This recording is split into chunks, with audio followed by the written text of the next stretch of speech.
that happen?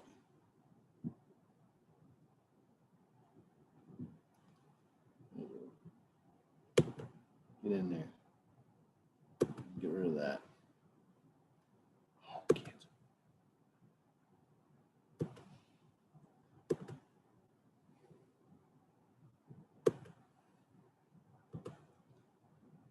Shit. How about that? There we go. There you are. Now, oh, time to start. It's 11 o'clock. Ta-da. Let me finish letting you guys in. And talking about the integumentary system, right? Okay. It's like I'm sharing, looks like I'm recording, looks like everything's okay. So let me get this out the way. So, wait, what? This is crazy. Let's go. All right. Now, today's Thursday. Right? Oh, yes. Today is Thursday, February 4th, 2021. And it's after 11 o'clock by a minute and a half. This is the Tuesday, Thursday class, 11 o'clock. So, and earlier this week, Tuesday, we started the skin, right? And you remember where we left off? Anybody? Slide 4, like right here. We're going to take her word for it. I guess. Does that sound good to the rest of you guys? Okay. And that's what we're going to do. We're going to pick up right here. Regions of the skin. Let me fix my display here. Fix it from my Zoom riffraff. Okay. Let me let this person in.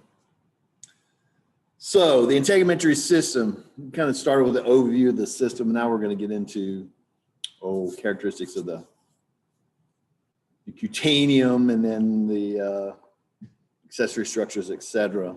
So skin regions, first the epidermis. Remember I talked about the epidermis, like above or upon the skin, the superficial-most layer, right? You see that? See the little bracket right here? And we talked about this stuff before when we were talking about epithelial tissue, when we talked about the stratified epithelium. And, we talked about stratified squamous epithelium, and there's two forms, keratinized and non-keratinized. Well, this is the keratinized, and this is the only place that you're going to find keratinized epithelium, and of course, the only form of keratinized cells is going to be associated with the epidermis, so it's always going to be the epidermis. You can have stratified squamous epithelium in other parts of your body, and you do. We know this already. But only in the epidermis is it going to be keratinized. And here it is, right there forming the epidermis. All right. Now, what we want to do is look at the epidermis up close and look at the cells. Now, obviously, there are keratinocytes in the epidermis, but they're not only keratinocytes. There are some other cells. And we'll talk about them. So let's talk about all the cells that you'll find in the epidermis, beginning with the keratinocytes. Obviously, it's the predominant cell type in here. So this is a close-up looking at the epidermis, and there's the regions and stuff we're going to talk about. But all these pink cells kind of going all the way up to the surface, are the keratinocytes. And of course, a keratinocyte, literally means keratin cell, right? So these are the cells that produce the protein keratin, which eventually replaces the cytoplasm altogether. So these cells are growing from the basement membrane up, and they age, and of course, then they die. And then once they get up here in the superficial dead area, it's basically nothing left but keratin. So you have this kind of veneer of just pure protein or keratin at the surface. Of course, those dead cells at the surface, they slough off, and they're shed or scraped away, whatever. Have you seen like little white, scaly parts of your skin, or dandruff, or just on your elbows or your knees? It's the thick layer of dead cells sloughing off. And of course, that's supposed to be like that, and because that's your added protection from the outside world. Okay, so keratinocytes. What else? Number 2 cell are the melanocytes. You look at melanin. Melanin means black, so it literally means black cells, but they're not just black. In mammals, melanocytes can produce, these are the pigment producing cells. They produce pigment from the scale of pigments is anywhere from yellow to different shades of yellow to orange to browns, and then dark browns all the way to blacks. It's kind of a mammalian type of pigment cell. There are other pigment cells in other animals. They produce other pigments of blues and greens and whatever. But this is what you see in most mammals. Like if you have a blue, no, I was gonna say if you have a blue dog. No, if you have a blue dog and somebody painted it. You're gonna have a blue dog. If you have a black dog or a brown dog or a yellow dog, they're all, those pigments are all produced from melanocytes, okay? And then your hair, if you have black hair, brown hair, blonde hair. Now, if you have white hair, you don't have any pigment. That's what makes white hair white. Anyway, lack of pigment. Let's talk about melanocytes. What do they do for your skin? Why are they in there? Well, again, they produce the pigment melanin, which means black, but again, like I said, it's not just black. Here that shows you these melanocytes down, kind of hugging the basement membrane. And of course, since they're on the basement membrane, they're always going to be located in the deeper layers of the epidermis. What are they doing? Why are they down there? Well, functionally, melanin granules are produced from organelles called melanosomes. That's an organelle in the cytoplasm, a melanosome. That's where the protein, the pigment comes from. Once the granules are produced, they're released to the adjacent cells. What are the adjacent cells? Well, the adjacent cells would be the young keratinocytes.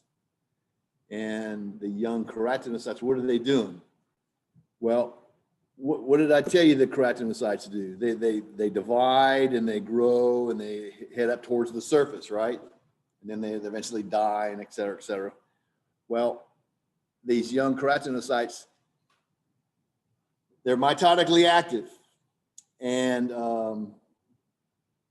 they're very, very vulnerable to carcinogens. All cells are at their least vulnerable state when they are undergoing mitosis, vulnerable to carcinogens. What's a carcinogen? A carcinogen is any kind of cancer-causing agent. All right, and so here I have this pigment. It shields the adjacent cells from UV rays, ultraviolet rays. Well, that's UV rays. Where do UV rays come from? They come from the sun. That's radiation from the sun. Okay, and your body detects this, and so to help protect these vulnerable keratinocytes that you need, because you're producing this integument. They kind of produce these like umbrellas in the form of pigment to shield these vulnerable dividing cells.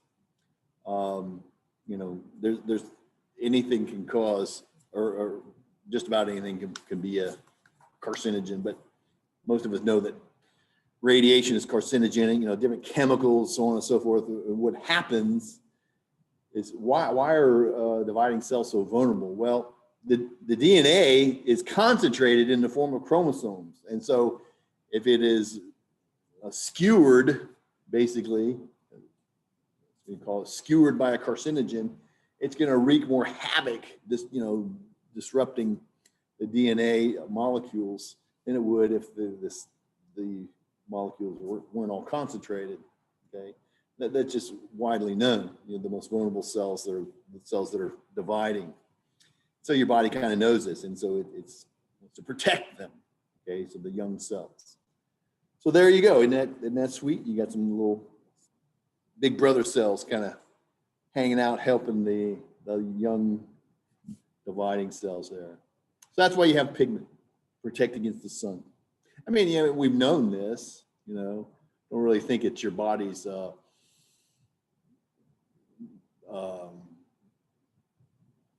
response and being in peril, but it really is. It's like we're in peril, we're being exposed to radiation. You think, oh, I'm just gonna go out in the sun and get a tan, and I'm gonna look all nice. Right? But your body's like freaking out. Help. But hey, that's the cost of living during the day. So you want to be a night creature, whatever. And then you look all pale, right? You don't have any pigment. You look like Dracula. I'm going to get off on some kind of weird tangent here. I better continue. All right, that was number 2. Number 3 cell, Langerhans cell. Well, just say that again.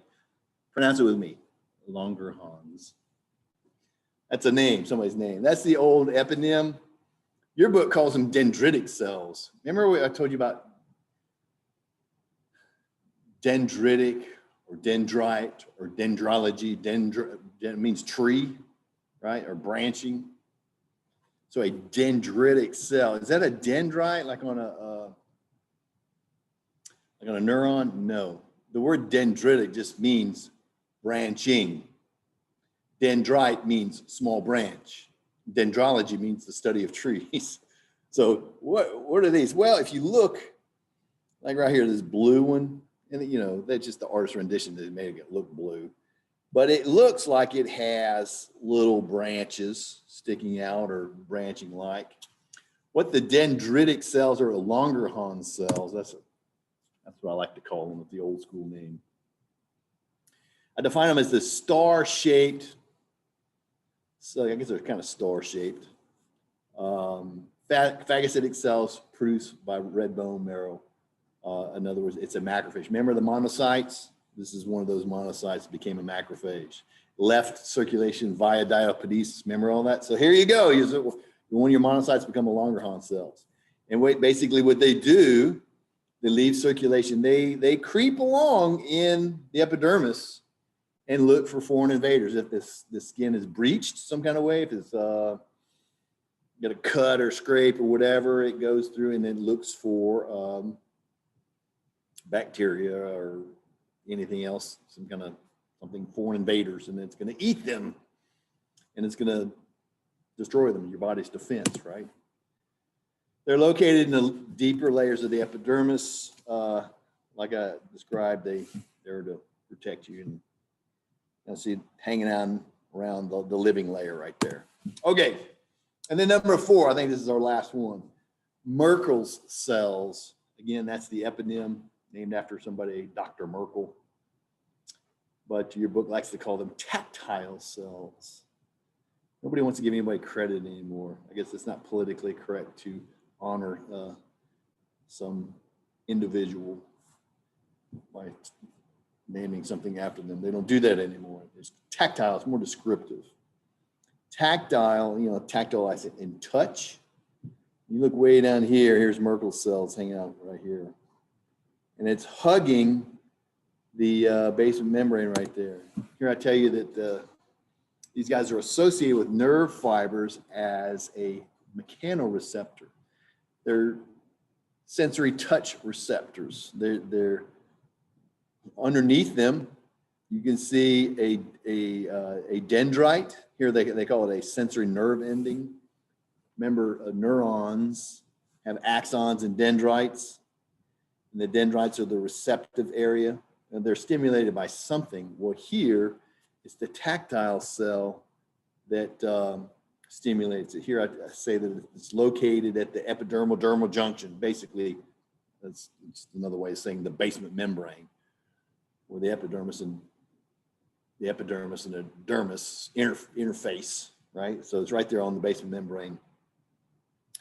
And if pressure is felt on the surface, these guys release chemicals that stimulate the dendrites. And of course, the dendrites tell you, hey, I'm feeling something. It's touch reception. This is like for light touch, you can feel something on your skin. That's what that's doing right there. You have to have this, remember, because we said epidermal tissue, which is epithelial tissue. Epithelial tissue is never innervated, never vascularized, okay? And remember I said that nerve innervation and blood supply comes up to, but not into epithelial tissue. So it's always going to be in the underlying connective tissue. And that's what you have right here. This is the underlying connective tissue. You see dermis, where you have the free dendritic ends, the dendrites, and they're right across from that tactile cell. So the tactile cell kind of communicates through the basement membrane to the dendrites. So there you go. Those are the cells. Now for the layers of the epidermis. See these brackets? There's all these different little layers, okay? And they're layers. Remember stratified, which means occurs in strata. Singular for the word strata is stratum, okay? So you have this kind of stratum and this kind of stratum and so forth. And basically what they are cells in different in different levels of maturity, basically. And so we'll talk about them, beginning with the very first layer or the deepest layer that you can see right here adjacent to the basement membrane. So this bracket right here that says stratum basale. The stratum basale, which means stratum means layer, basale, not basale, don't say that. In Latin, you pronounce all the vowels. Basale, basale, stratum basale, get it? Which means the basal layer. Up here, I use a synonym for this layer, which is also called the stratum germinativum. And why did I put stratum germinativum? Well, that's how I learned it. Your book calls it stratum basale, but I'm sharing with you the old. Did this get light in here? The old man version, the old school term, but they're both good, and I use them interchangeably, and I want you to use them interchangeably. Stratum basale means the basal layer in the sense that this is the layer that's on the basement membrane, but stratum germinativum, that's a pretty name, isn't it? Germinativum. That means the germ layer. Now you think germ, that's a germ doesn't sound very pretty. It sounds kind of gross, you know, germs. Nobody likes germs. You got germs in your toilet, germs that cause bad breath, germs this, germs, nobody likes germs. You know, what is a germ? You think germ, that's something nasty. Well, the word germ means to grow. And so if something is germinating, it is growing. Yes, that would be gross if you had something growing in your toilet or growing in your mouth, right? So you don't like that. But those are cells. That's what cells do. They're undergoing mitosis. They're growing. So the growing layer, the mitotically active layer, is the stratum basale. Get it? See? Now you know. So it's the deepest layer adjacent to the dermis. It's a single layer of low columnar keratinocytes. Low columnar. You never heard that before. Maybe I mentioned that in passing. You say, well, wait a minute. I thought this was stratified squamous. It is stratified squamous. So why am I calling it low columnar? How do you classify a stratified epithelium? You remember? You classify it by the morphology of the basal cells? No. You classify it by the, what do you call it? The apical cells. What are the apical cells? The apical cells, remember those apicalmost cells? The morphology of the apicalmost cells are flat. Those are the flat ones. You get the most mature ones, the flat ones. So stratified squamous. See, they're not mature yet. So they're low columnar, then they get kind of cuboidal-ish, and then cuboidal to squamous and so forth. So, but the basal layer or the germ layer is low columnar. And again, since it's on the basal membrane, cells on the basal membrane, those are the ones that are always going to be the ones that are mitotically active. Okay, so there you go. Second layer, the stratum spinosum. See this bracket right here? It's a big bracket. It's probably it looks like the biggest bracket up here. Big bracket, lots of cells, lots of pink cells. Spinosum. It literally means the spiny layer. It's spiny. What does that mean, spiny? Well, if you look at the cells, you look carefully, and then the extracellular spaces, you see these little spines sticking out. That's an artifact of the histological preparation. Because what you're looking at is what it would look like on the slide, not like what it would look like in your body. You can't view it in your body. You have to take it from the body and put it on a slide. There's a difference between that. In the laboratory, we have names for this. Viewing material in the body or in the lab. It's called in vitro or in vivo. In vitro means like in the lab. In vivo means in the living individual. Vivo, life, get it? In vitro versus in vivo. So what you're looking at is the stratum spinosum in vitro. It's an artifact of the histological preparation because it's going to look different. When you put it on a slide, the cells dry out a little bit and they shrink. And what it does is it exposes cytoskeletal elements known as desmosomes. Desmosomes are like little organelles, cytoskeletal elements. They kind of adhere cells to one another. And so you see them and it kind of looks like the cells look like little prickly pears. You know what a prickly pear is? Like one of those round kind of cacti. So the early microscopists, they're looking at it, they go, oh, look at these little prickly pears in here. Call this the spiny layer. And that's what they did. So right here, from here up, you got all these spiny cells, the spiny layers, stratum spinosum. Several layers of keratinocytes, probably 5-7 cell layers thick, but the cells are big, so they take up some space. These cells are newly formed from the stratum germinativum, okay?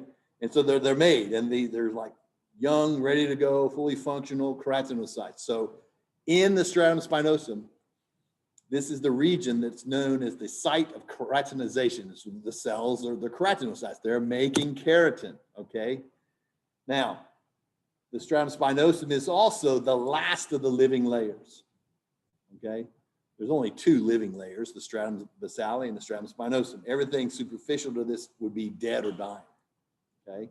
So I said the last of the living layers, the stratum germinativum or basale, and the stratum spinosum collectively constitute the Malpighian layer. The Malpighian layer is also known as the stratum Malpighii. Of course, this is another eponym, Malpighii. Malpig is actually somebody's name. This is another contribution to you from me that's not in your book. I identify the living layer because there's important reasons for this, because there's certain areas of your body where you don't have the superficial layers. And we only identify the living layer. And sometimes you only can see the living layer, and we refer that to as the Malpighian layer or stratum Malpighi. Okay, so it's not on here, but if you drew one big inclusive bracket for all these living cells, that would be the stratum Malpighi. So there you go, or the Malpighian layer. So they're alive. What happens after that? Well, then they start to die. Number 3, the stratum granulosum. See this little bracket right here? Granulosum. And you look in the cytoplasm, the cells look different, don't they? They look kind of grainy. And then where the nucleus was, it looks like you don't see a nucleus anymore. So something's up. Something's up, definitely up. The grainy layer. It's thin, it's 3 to 5 cells thick. There is no cellular activity. How do you know that? Well, the nucleoli are absent. See how they drew the nuclei? That looks like the nucleus is empty. The nucleus is empty because the nucleolus or nucleoli are gone. What does that mean? Well, what does the nucleolus do? You know, the nucleus, like the controlling, coordinating center of the cell, contains all the DNA and all that, blah, blah, blah. And inside the nucleus is a nucleolus, like a nucleus of a nucleus. What does the nucleolus do? Y'all remember? Did you ever learn that in high school biology? Or in biology 1001, if you had to take that before this class? You should know that. You're expected to know that. Functions of all the organelles. It's a requirement for this course. I know you forgot, so I'm gonna jar your memory, or at least teach you. The nucleoli are instrumental in ribosome production. So what does that mean? Well, you need ribosomes to make proteins. So, well, if you don't have ribosomes, you can't make proteins. You can't make proteins, you can't make keratin. What? Well, look, if there's no nucleoli, then the cell's not doing anything. All keratinization is over. Remember the site of keratinization was down here? We know because you see keratin, you see the nice functional nuclei. Then all of a sudden up here, nucleoli are shut down. Shut down, then the activity of the cells basically shut down. So that's how we know that. Isn't that cool? Here's where the grainy stuff comes out. The cytoplasm is filled with the keratin precursor granules. So that's what you call them, precursor granules. Those little grains are in the cytoplasm. That's basically all the keratin that's been manufactured by the deeper layers. The older cells, because remember it's 3 to 5 cell layers thick, but as they're getting the ones that are more superficial, the oldest ones, they begin to autolyse and release the granules. What does that mean, autolyse? Autolysis? Autolysis. There's another organelle you're supposed to know about called a lysosome. What do lysosomes do? Lysosomes contain digestive enzymes. And the digestive enzymes, of course, digest stuff. If you have a cell like one of your macrophages that eats something, and then what does it do with it? Well, when it's in the cytoplasm in a food vacuole, that food vacuole collides and blends with a lysosome. And the lysosome releases the digestive enzymes into whatever was in the food vacuole, and it breaks it down. It dissolves it. Okay. Well, what does that have to do with this? Well, autolysis literally means self-digesting. And sometimes cells do this. They will release the contents of their very own lysosomes into the cytoplasm. Oh my God, that's like a self-destruction button. Yes, it's exactly what it is. The cells self-destruct. They break down, and they do this on purpose. And they do this in order to release the contents of the cytoplasm, okay, autolysis. And so there you go.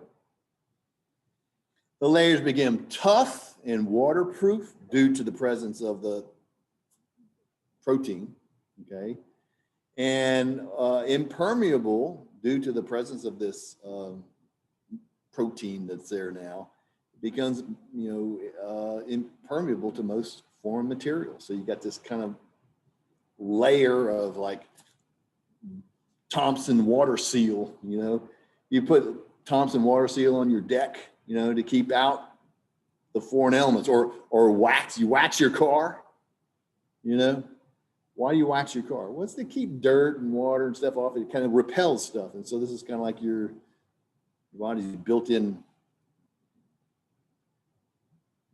waxing, waterproofing, bug in foreign invader proof system. How about that?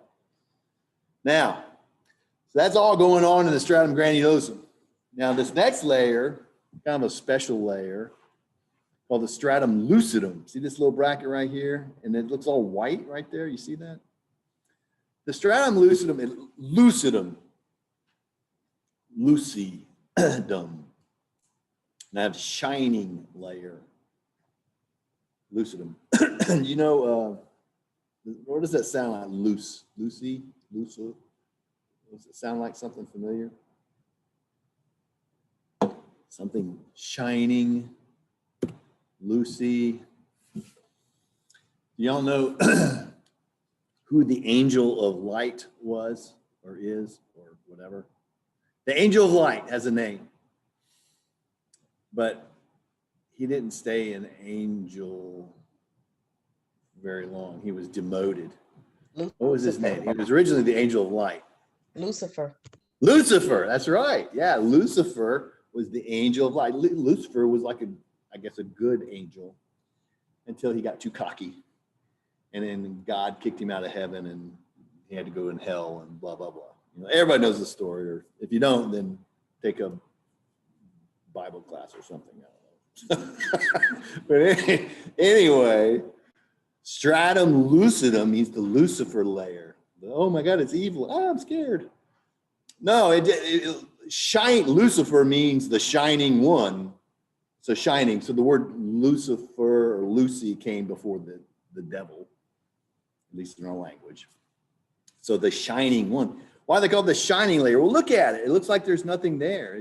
So under the microscope, if you're looking at a tissue from this area, this bright band, there's a light shining. So it's the shining layer. What's going on with the shining layer? This only occurs in the palms of your hands and the soles of your feet. So the palmar area or region, the palmar region and the plantar regions. They're the only place that you will see a stratum lucidum. Of course, why? Well, think about your hands and feet. Of course, the integument is much thicker there. And so this is kind of like a thick little zone before you get to that superficial dead zone there. I gotta tell you, it's a thin, translucent layer, only about 3 to 5 soles deep. And of course, it's clear, basically. There's no nucleoli or other organelles. They're gone or just indistinct or absent or whatever. And you see it there. And that's it. Now, I said only in the hands and feet. Anywhere else in the body, you would go from stratum granulosum straight up to stratum corneum, the last layer there. So what comes after the stratum lucidum in the hands and feet would be the stratum corneum, or what comes after the stratum granulosum anywhere else would be the stratum corneum. Does that make sense? Okay. So stratum corneum. Corneum, it means the horny layer. I've gotten in trouble by saying this before. the horny layer, what does that mean? Now, I'm not talking about libido. Maybe I should say horn-like. Okay, it's horn-like. Because cornu with a C-O-R-N-U means horn. You know, horn like on a cow. So horn-like. And what's horn-like? If you describe something that's horn-like, horns are hard, right? They're rigid. Okay, and very often your skin, your integument is said to be cornified. It's horn-like, it's hard. And so this is that layer. This is the end product of keratinization, this cornified layer, the stratum corneum, okay?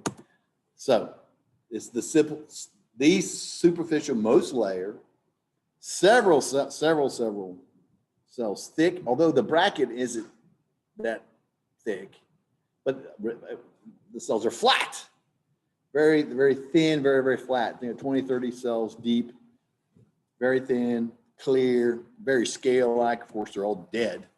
All the cytoplasmic organelles are completely gone. The protein keratin completely replaces the cytoplasm and all the extracellular space. So it's just basically what you're looking at when you're looking at stratum corneum is just pure keratin. Maybe some remnants of cell membrane, but that's it. You really can't distinguish individual cells or anything. That's it. Stratum corneum. That's what you're looking at. Now, I included, this is another Mr. Williams addendum, I guess. There's 6 there. What? My book doesn't talk about this. I know, but I like to talk about because we see it in lab. My laboratory and my lecture are very intertwined. That's why it's great to take me for both. And sorry for you people that have to take somebody else. So anyway, I call this the stratum disjunctum. I'm not the only one. I didn't make this up. But the disjunct layer. Look at it. See where the arrow is? The disjunct layer. See, it's peeling away. This is cool because it kind of shows you functionally how the stratum corneum works.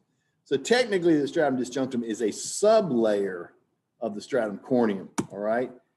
It's the superficial layer of disquamating, and that's another reason too. I wanted to use this word, disquamating. Disquamating means like sloughing or shedding, okay? So it's this shedding or disquamating layer of cells that it's basically kind of got trapped in time, okay? And it's stuck right there. Now you can't see this, you can't look at your hand, oh, look, there's some cells hovering on my skin. No, but under the microscope, you can see that. And so this is what your skin cells are constantly doing. This one just got trapped in time right here, and you can see it. So a little stratum disjunctum right there. This is usually visible only as an artifact of histological preparation. There's that in vitro thing again. But you can see it, and that's how they do. They slough off. And you're constantly losing or disquamating cells, to the outside world. And so everywhere you go, you're just leaving little trails of your keratinocytes everywhere. And that's how you feed the dust mites in your house. You know that? What are the dust mites eating? I don't have mites in my house. Yeah, you do. Your body is covered with all kinds of critters that you don't realize. There's normal flora and normal critters on your body and around your house. Get somebody like a person that cleans furniture or carpets for a living. They'll show you all the things that are in your couch and in your carpet. They're going to freak you out, make you, oh yes, I'm going to pay you whatever you want to clean my house. Get those mites and creatures out of my house. Yeah, but that's okay. Sometimes when they say ignorance is bliss, the less you know, the better. Yeah. Trump, you go through life just being stupid and happy. How about that? It works. Okay, look, that's the epidermis. Now do the same thing for the dermis. Dermis, corium, same thing. The word corium literally means leather. Remember I said This is that layer of your skin from which leather is derived, or at least the corium of a cow. We don't do that with people, thank goodness. It's the connective tissue deep to the epidermis, obviously. It corresponds to the lamina propria, deep to the mucosae. Remember that? And what does that mean? Remember, I told you, I've mentioned this word a few times, I think. Lamina propria, where you have a connective tissue lining associated with a superficial epithelial lining, okay? And it's underlining, if you have epithelial tissue, the underlying connective tissue is known as the lamina propria, okay? And usually the lamina propria has a name wherever it is, like associated with if the epithelial lining is a mucous membrane, the lamina propria is the submucosa. And so here, the epithelial lining is called an epidermis. Well, the lamina propria is the dermis. So you see the relationship there? So the dermis and submucosa are two types of lamina propriae. How about that? The word lamina propria doesn't really translate very well, at least not for me. You know, maybe I'm not interpreting it well. The lamina means like layer, and propria means own, like to possess, like one's own layer. And I don't know why they call it that, but it's referring to, I guess, what the overlying epithelial tissue possesses, I guess. I'm not sure why they did that, but it's the lamina propria. Because you're going to have, you know, other connective tissues doing other things. But if the connective tissue is there kind of supporting the epithelial tissue, then it's the lamina propria. How about that? So,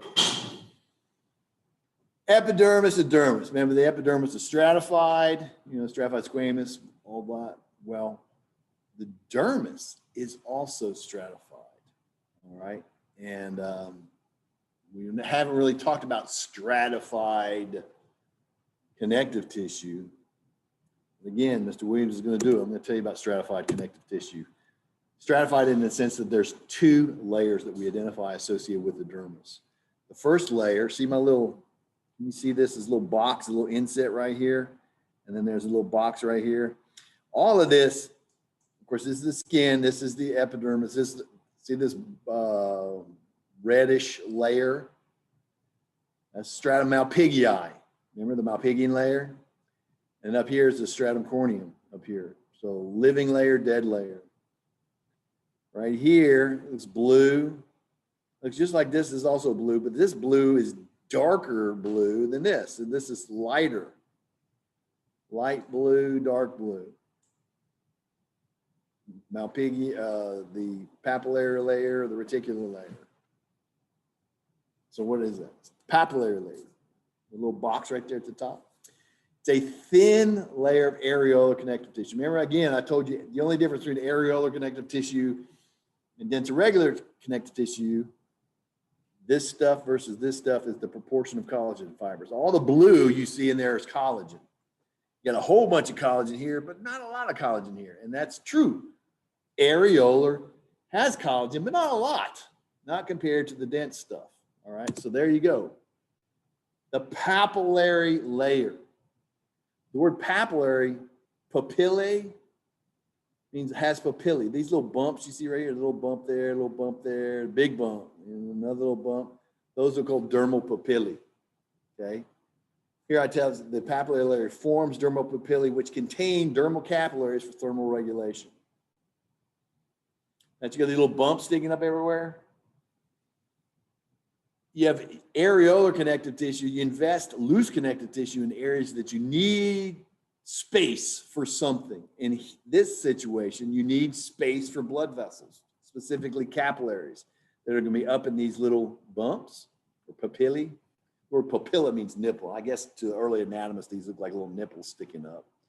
But these little nipples sticking up are to accommodate structures in there, particularly blood vessels, to help control or contribute to your body's overall temperature. Thermal regulation, which refers to controlling or regulating a temperature, your body's temperature. You are homeothermic, which means you have a constant, unchanging internal core temperature. Your core temperature is 37 degrees centigrade or 98.6 degrees Fahrenheit. Right? Everybody knows that. Take your temperature, that's what it's supposed to be. It just doesn't stay like that by itself. You have mechanisms in your body to help ensure that it stays like that. If your core temperature gets too hot, it needs to be cooled down. If it gets too low, it needs to be heated back up.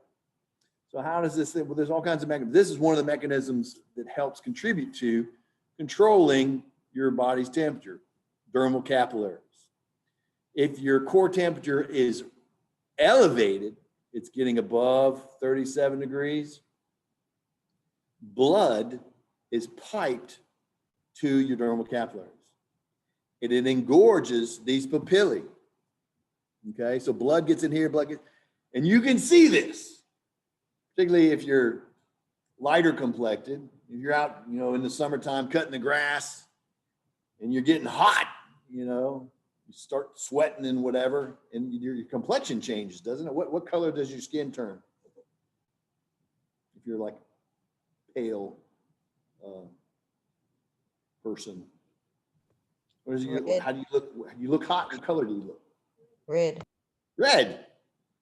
What's the red? Where's that red come from? What is the red? What makes you red?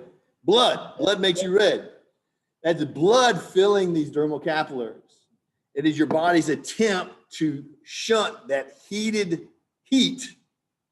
in the blood. Your blood transports all kinds of stuff, oxygen, nutrients.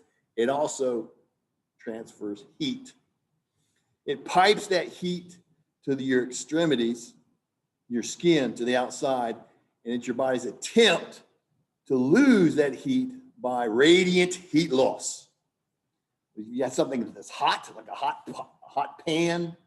You put it, it's hot. Take it off the fire. Set it over there. Set it away from, put it on what do you call a little thing that holds a pot? I use one all the time. What's it called? Not a pot holder, but what do you call it? That's what it is, but it has a name. A curette, Keurig. It has a weird name. My wife calls it. Use the blah, blah, whatever it is.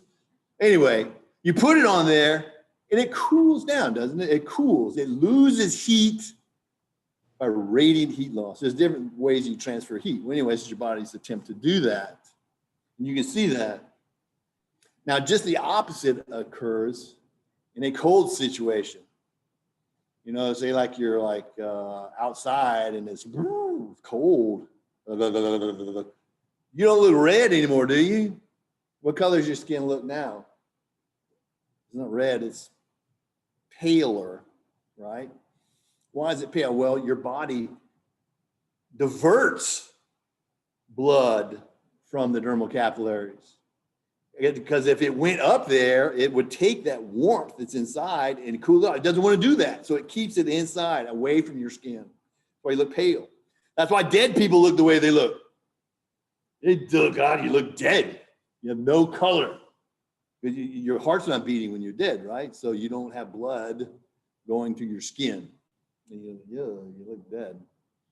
So anyway, dermal papillae. Now, this stuff under here, underneath that. So basically, the region, you have areolar connective tissue filling these and a little bit underneath. The bulk of your dermis is the reticular layer. Remember that word reticular? For reticulum? Now, it's not stratum. It's not reticular connective tissue, although there probably is some reticular fibers in there. The bulk of this is just regular old dense irregular connective tissue. So here I have the thickest layer, by far the thickest. It's deep to the papillary layer.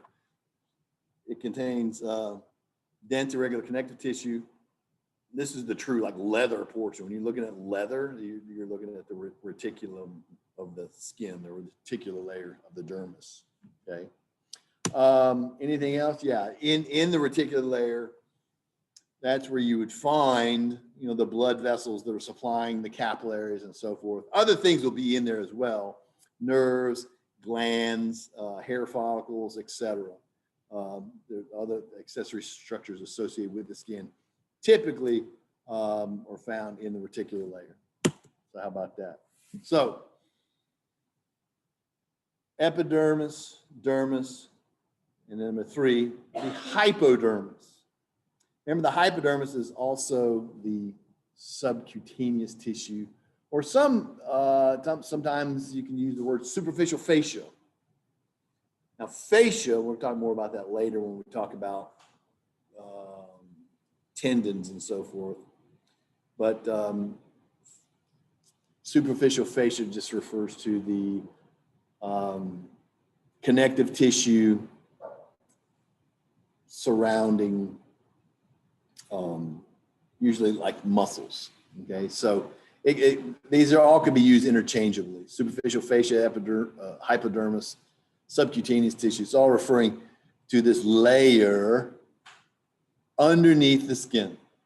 Okay, now remember, it's underneath the skin, so deep to the cutaneous membrane, immediately deep to the dermis, not a region of the skin proper.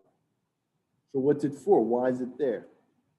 This is the attachment site for the skin proper. It's what this layer, whether it's acting like fascia or whatever, anchors the skin to the underlying whatever's underneath there. It could be a bone, it could be cartilage, it could be muscle. Okay. If it's muscle, you usually refer to it as fascia. Okay. What's in there? What's it made out of? Well, it consists of areolar and adipose connective tissue. In most cases, it's fat, usually referred to as the fatty layer, because underneath mammalian skin, you're going to have a significant layer of fat. Another way to help contain to insulate your body, you know, with fat. But here I tell you that the density and arrangement of this layer determine the mobility of the skin. The mobility is limited in the plantar and palmar region. So you move the skin on the back of your hand. See how you can move like that and move like on your forehead? But you can't do that with the palm of your hand. In the bottom of your feet, the skin doesn't move. It might move on your belly, on your back, in different places.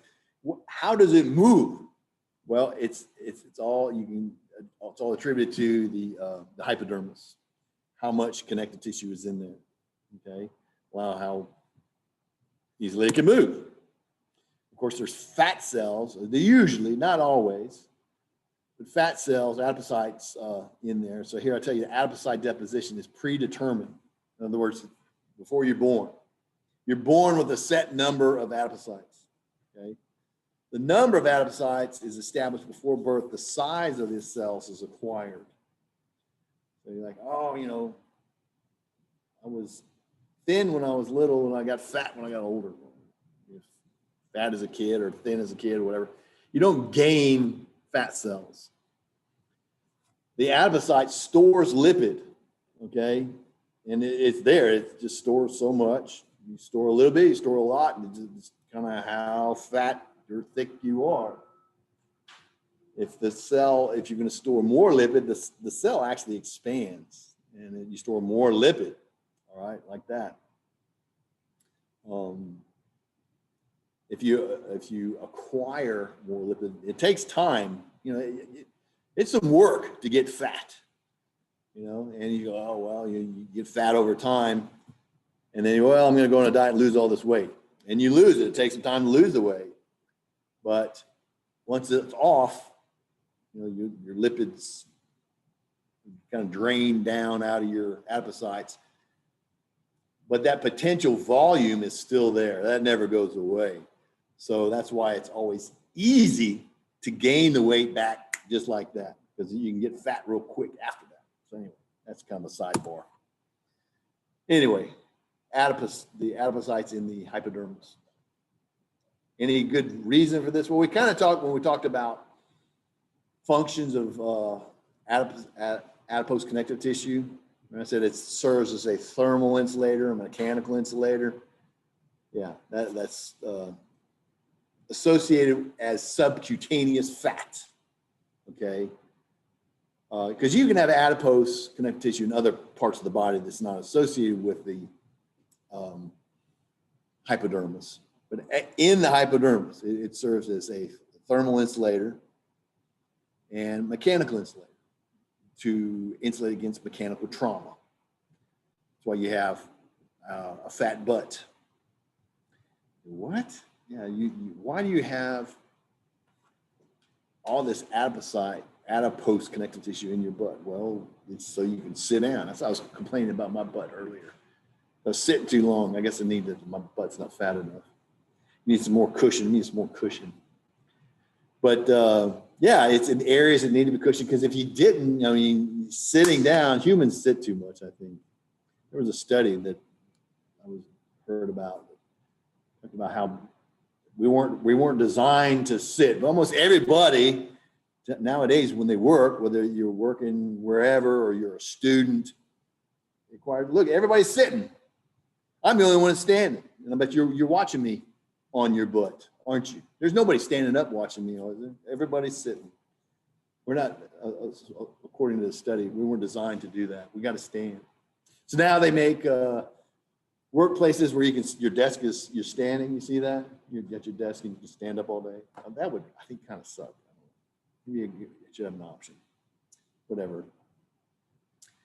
But anyway, your fat region is kind of important. So hey, that's the skin, or the integument, the membrane, the cutaneum. Now we got to talk about the accessory structures of the skin, beginning with the hair. Pilus is also called, or plural would be pili or pili, if you want to say it like that. Here I tell you about hair. The hair is present on nearly all integumentary surface. See, I italicized the word nearly, a little foreshadowing for you. Because it's not everywhere. You know, only mammals have hair. And the primitive mammal is completely covered with hair. And but from there, you kind of go from one critter to the next, and you lose hair in different parts of the body, or the deposition of hair isn't equal. Obviously, on us, you got more hair on the top of your head, on your face, on your chest, and so forth. With your hands, your hands aren't as hairy as the top of your head, see, but it's integument. So there's some variation. And then there's some places where there's no hair at all, which is kind of strange. And so somebody did a study, mapped this out, and I'm sharing it with you. Exceptions where you're not going to find hair associated with your integument includes your palms. You're never going to have hair follicles on your palms of your hands, despite, what people tell you. You can't grow hair on your palms. Same thing with the soles of your feet. You're never going to have hair on the bottom of your feet, nor will you have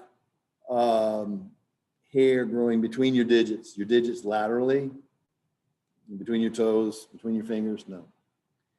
Your lips, and I have in parentheses, your labial vermilion. Now, this whole thing is your lip. Mr. Williams, you got a hair on your lip? Yeah, I do. But the red part of your lip, where you put your lipstick or chapstick or whatever you're putting on your lips, the part you kiss with, that's called your labial vermilion. Labial means lip. Vermilion means red, like the red part of your lips. You're not going to have hair. It'd be gross, right? You wouldn't want to kiss somebody that had hair sticking out of their lips. That's sick. Here's something else that's sick. The glans penis. Well, I never really think about that. No, the tip of your penis, hairless. Your foreskin or your prepuce, that's what this is, your foreskin or prepuce, hairless, if you have one. Most Western males have had that removed without their consent, right? They're now claiming that's cruel and unusual. These little dudes grow up and they're missing a part of their penis and they want it back, by God. And they're in Washington with signs protesting, I want my foreskin back. I want my foreskin back. I didn't have any say so in this. This is true. So you can go out to Hollywood and have it reattached. What? Yeah, they saved it. You didn't know that when they remove your foreskin, they save it just in case. No, I'm joking. No, but it is true. You can have foreskin reconstruction surgery. Pretty brutal. But they basically take skin from above the circumcision scar and pull it down around the tip of the penis and sew it down there. And voila, you have a new foreskin. Why you wouldn't want to do that? I don't know. That's a whole nother discussion. We'll talk about it later. Your glans clitoris, the tip of the clitoris, hairless, all right, just kind of like the tip of the penis. The interior margins of the pudendal cleft or vulvar cleavage. You all know what that is? Pudendal cleft or vulvar cleavage. That's a girl thing. I'll tell you a delicate story to explain this. I do this every semester. Talk about Momo. Momo had used to have a daycare, and she will take care of a daycare, taking care of babies and stuff. So there's changing tables all over the place. And one day, this little boy was watching Momo change the diaper on a little girl. You know, he was like 2, maybe 2-ish, 3 maybe. He's looking at that little girl on the changing table. Of course, her diaper comes off. He's never seen the undercarriage of a little girl before. He looked, and oh, Momo, look, her butt crack comes all the way up to the front. So I'm sorry. I think that's funny. It's timeless. Her butt crack comes up to the front. Well, what is that up to the front? Well, that's her pudendal cleavage. Her pudendum is her external genitalia, or it's also called the vulva. And so where her labia meet at the midline, that's the pudendal cleft or vulvar cleavage. So why am I telling you this? Well, her pudendum as an adult is hair covered, and as an adult where they meet at the midline is hairless, but it's part of the integument. So it's, like I said, somebody mapped all this out, and guys don't have a thing like this. And when we talk about sexual development and determination and all that kind of stuff at the end of the semester, I'll get into all that. But anyway, your vulvar cleavage is hairless. All right.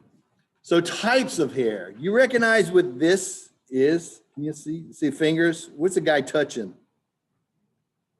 This is the back of a little baby's head. So this is the shoulders. Look, so you're talking his finger, about, you know, that's some pretty big fingers though. See that?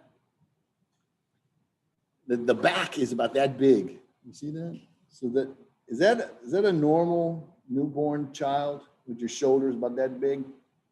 No, this is a preemie, very preemie. It's taken out of the oven way too early. If you take something out of the oven too early, what does that mean? Well, it's not ready yet. You got to put it back in the oven. Well, we can't do this, so it's a NICU, right? And so what I'm showing you here is a type of hair. It's a very primitive mammalian hair. All mammals have this. Remember I said the most primitive mammals are completely covered with hair, but then different groups, you know, you secondarily lose the hair in different parts of the body or whatever. So humans are no exception. When you're first being formed, you're completely covered with hair, just like a wolverine or a wombat or a kangaroo or whatever the heck. But you stay in the oven long enough, you eventually lose that primitive mammalian hair, and it's gone. But that primitive hair is called lanugo. See that, lanugo, which means down. I tell you, it's a fine, fine, unpigmented hair of the fetus. Begins at about the 3rd trimester and exists until about birth, but then it falls off unless you're born too early. Now this little person is born real early, so they're completely covered with hair. But even if you're born a week or 2 early, you can have remnants of this on there. Both of my boys were born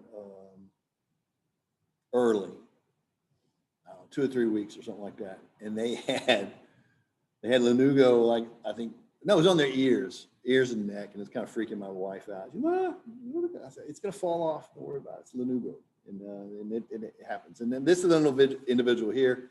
It'll be shed and it fall off, but it's not uncommon for a little babies to have little bits and pieces of this, patches of it, I should say, left when they're first born. Anyway, so what about adult hair? Well, there's 2 types of adult hair: vellus, which means fleece. Fleece, like what you have on on sheep, right? That's the soft stuff. Here, in parentheses, peach fuzz. That's what we used to call it when I was a kid, peach fuzz. You have peach fuzz. You're an immature little person. You don't have like adult hair. You just got peach fuzz, right? But adults have peach fuzz too, or vellus. It's the fine hair on your body, but it's has very little or no pigment. It's usually blondish or clear, but it can be somewhat pigmented a little bit. It's covering the body of prepubescent children. So the hair on the body of kids is considered vellus. On adults, here I have about 2/3 of the adult female's body is covered with vellus, but only about 1/10 of the adult male's body has vellus. And so it's hard to find in adult males. Where it does occur, it typically lacks sebaceous glands. Sebaceous glands are the oil glands associated with your skin.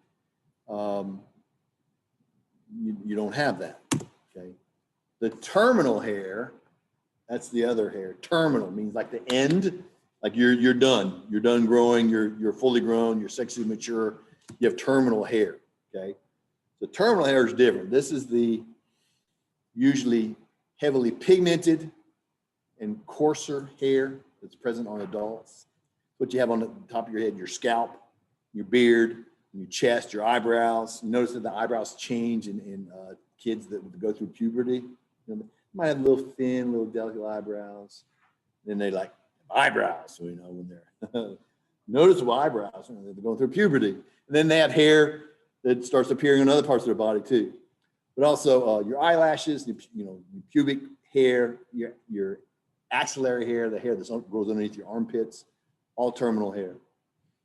All these are usually associated with sebaceous glands. So we have terminal hair.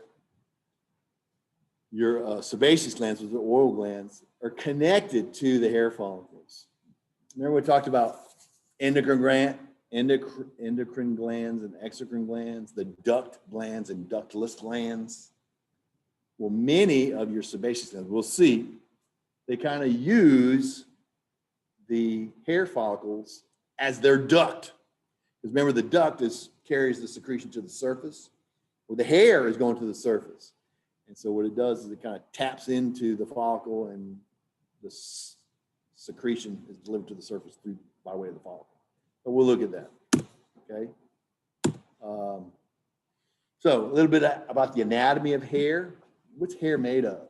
You know, it's kind of like a secretion. Like this is like a duct, you know, and this is like a duct coming to the surface, and the secretion itself, or the hair itself, is like a secretion, but it's not the secretion, it's cells. And so here, the hair consists of a cylinder of fused keratinocyte. This is a scanning electron micrograph of a piece of hair. If you look carefully, you can see some squamous cells. They kind of look like shingles on a house, but they're going the wrong way.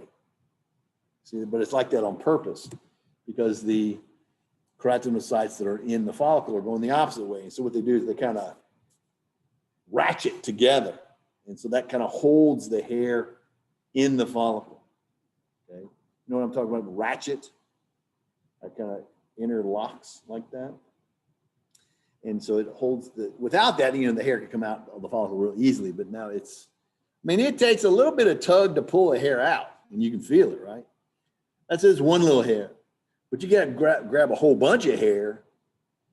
It's, you really have to pull to yank all that hair out. I always tell this story too about this little girl. It's like when I was in high school, my little sister, she was like in elementary school. She had a friend who had a little sister that was like little, like, I don't know, 5 or 6. And she was one of those that always had a real long ponytail. And she used to like me to pick her up by her ponytail. And she'd be dangling like that. I'd pick her up. And it was fun, she'd laugh, hey, look at it, it doesn't hurt, that doesn't hurt, no, it doesn't hurt. I'd pick her up by her ponytail. And the next thing you know, I was swinging her around by her ponytail. I was exaggerating a little bit, but no, that's strength, all the strength in numbers. You put them all together like that. But anyway, there's your hair.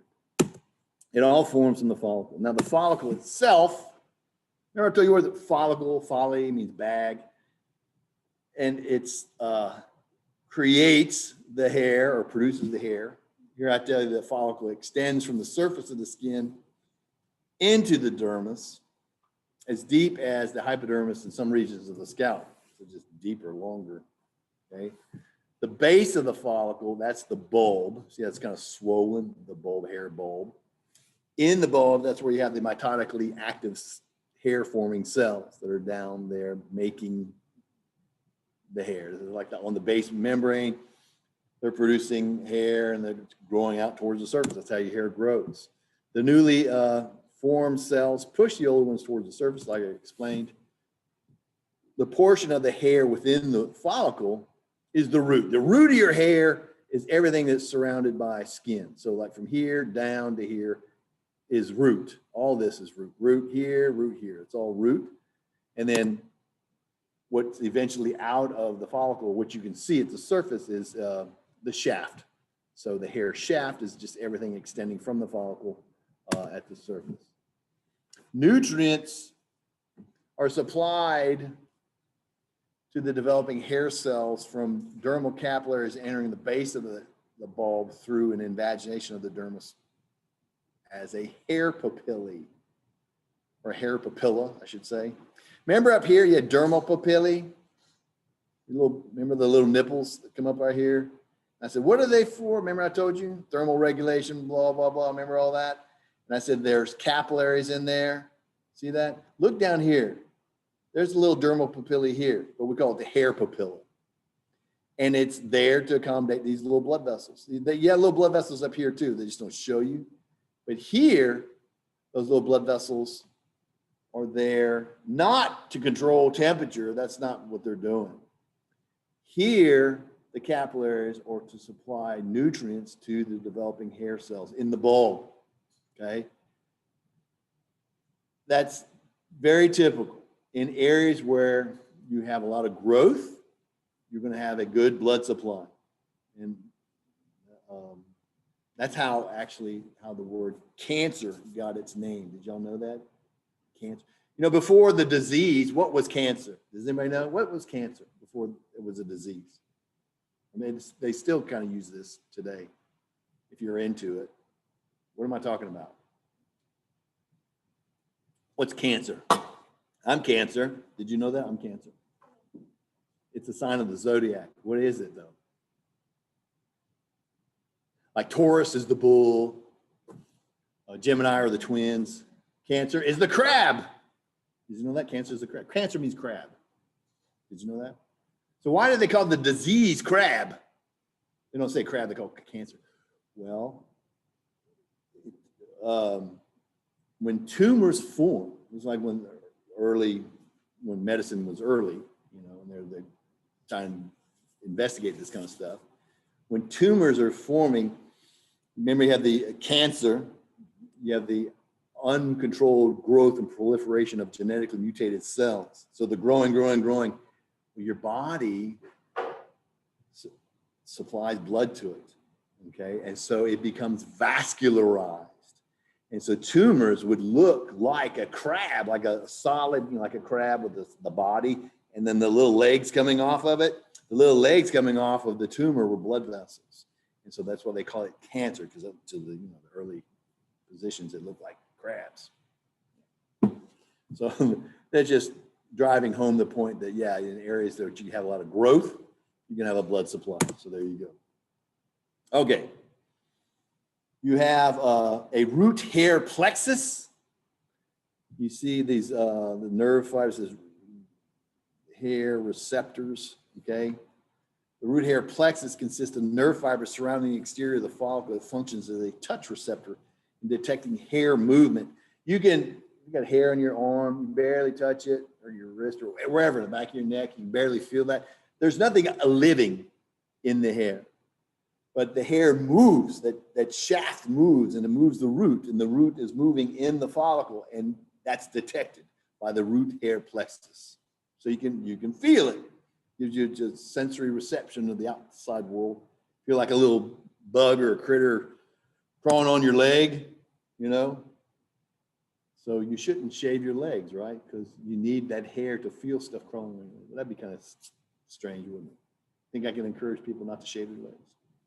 Go au natural. Good luck with that.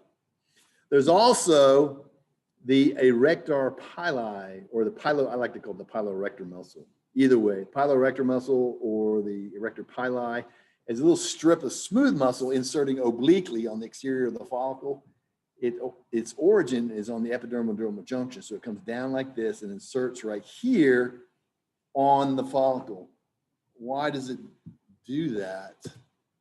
Well, I'm glad you asked, because I'm going to tell you. During contraction, the erector pili elevates the hair to a vertical position. Notice how the hair is always drawn kind of at an oblique angle. And so when it pulls, it makes it stands up like that. Why? Well, there's a couple of reasons. There's physiological attributes and psychological attributes. The physiological attributes or that the erect hairs, the ones standing straight up, actually insulate the hair, the skin, I should say, insulate the skin in cold environments by trapping air near the surface of the skin, creating a buffer, an air buffer. So the hair standing up, you kind of got this zone of air insulating your body. So the hair standing up, you're like puffy. Have you ever noticed like dogs and cats and horses are puffier in the winter?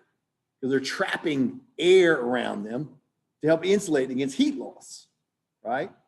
And you do that. So you say, well, I wear clothes. Well, your hair, this is considered vestigial in humans because we don't really use this because we're basically, like Desmond Morris would call us, an author, called humans the naked apes, because we're hairless essentially. We don't have a lot of hair, and the hair we have is just kind of vestigial, except on the top of our heads and our other parts.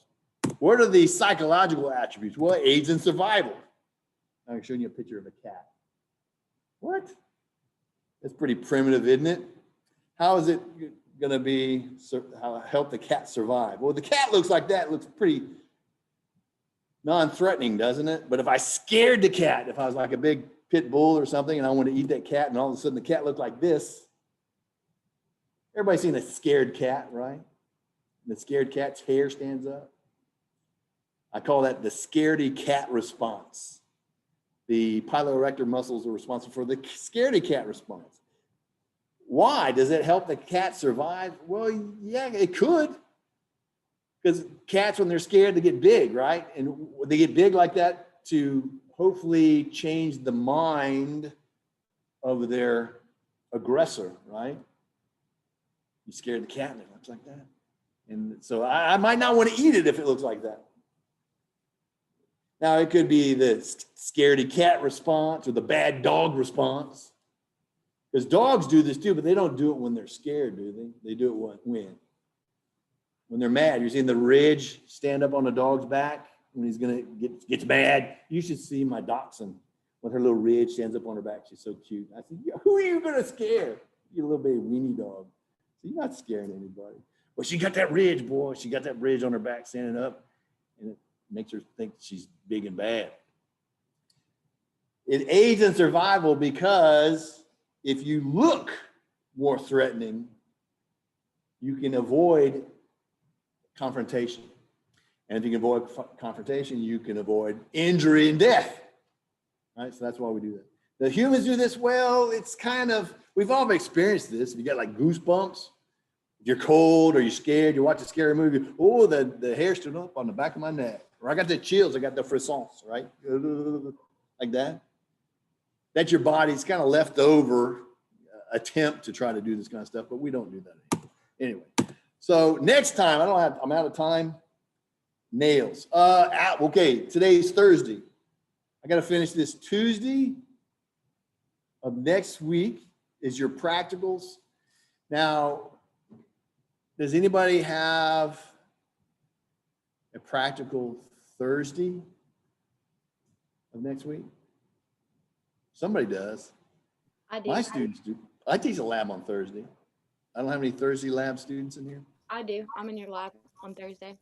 Me too. Do you want to take your lecture exam on the same day as your practical? Let's see what she says. Honestly, No. No. No. Oh, no. No. Okay. Now we could have our test next week, but I'm going to be a nice guy and I'm going to let y'all off the hook, and then we'll probably have pencil it in, but more than likely have our first exam the Tuesday after next week. So a week from Tuesday, whatever that date is. But we'll talk more about this next week. So no test next week. Okay, y'all heard me? Right? Just practicals. Well, everybody's practicals are next week, right? This is the only class you have?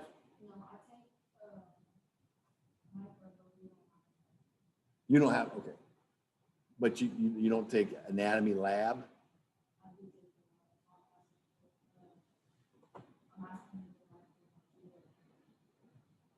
Well, it depends when you take lab. Yeah, You take your lab practical on the day that you take your test. I mean, when you meet, this is normally when you meet. When do you normally meet lab? Thursdays at 1? Well, then your practical is gonna be next Thursday at 1 o'clock. Are you in my class? You must be. Yeah, it's from 1 to 1:30. What about your lab 1161 tomorrow? Friday? Yes, sir. Yeah, your lab practical is gonna be next Friday Okay. at 10 o'clock? Yes, 10 o'clock. Don't you Okay, I'll want it to just, be at 10? Yeah, it's gonna be at 10. You Zoom. You don't go to lab. Don't go to lab. right. I just was making sure it's just next week, Friday. It is. Everybody, my sections, other sections, they all take their practicals on the same week. Okay, they all do that. Is there a way that we can Zoom on our computer and take our test on my course at the same? You have to do that. You're supposed to do that. That's what you're supposed to do. I know we're supposed to Zoom, but do we Zoom on our phone and take the test on our computer, or can we Zoom on our computer? However, and take the test? whatever works for you. Whatever works. Some people do everything on their laptop. Some people do it on a desktop and use their phone, because their desktop doesn't have a camera, I guess. My lab is multiple choice. My lab is multiple choice. I can't speak for everybody else. So that's. I have a question. Okay. You may ask. I'm listening. So knowing that this test was pushed back, is all the other tests going to be pushed back too? Probably not. Okay. I don't plan on it. It could be. You know, remember, everything's tentative. I could change it if I need to. Okay, So- thank you. You know, I don't know. Now, Tuesday that you said the exam is more than likely gonna be, that's Mardi Gras Day. Oh, Yeah. Okay. I'm probably gonna be at work, that's all I need. well, no, I'm not gonna give you a test on Mardi Gras. Did y'all hear that?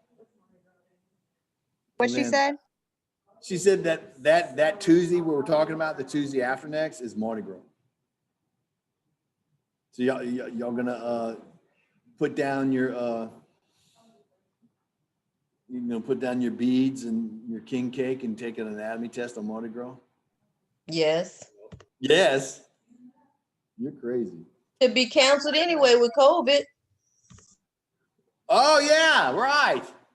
Mardi Gras canceled due to COVID. I think we're still gonna be off. Yeah, I'm not gonna Zoom on Mardi Gras. We could Zoom and just like have a party. You wanna do that? Hey, Mardi Gras. Y'all do the country Mardi Gras or you do Do we get extra points for that? No, remember, I don't give extra points. No, you just have fun. Thought I'd try. You don't need extra points. So, no, we'll talk about the test next week. So, but it's not going to be, your lecture test is not going to be next week. Shit, if it's not going to be next week, then we got Mardi Gras, it'd probably have to be that Thursday after Mardi Gras. So we'll have it eventually. How about that? So, anyway, okay, well, I got to go. I have to go, teach a lab at 1 o'clock. So I'm gonna cut y'all loose. No other questions? Okay, so next time, Tuesday, we'll finish this. We'll probably, finish everything else. You too, bye-bye.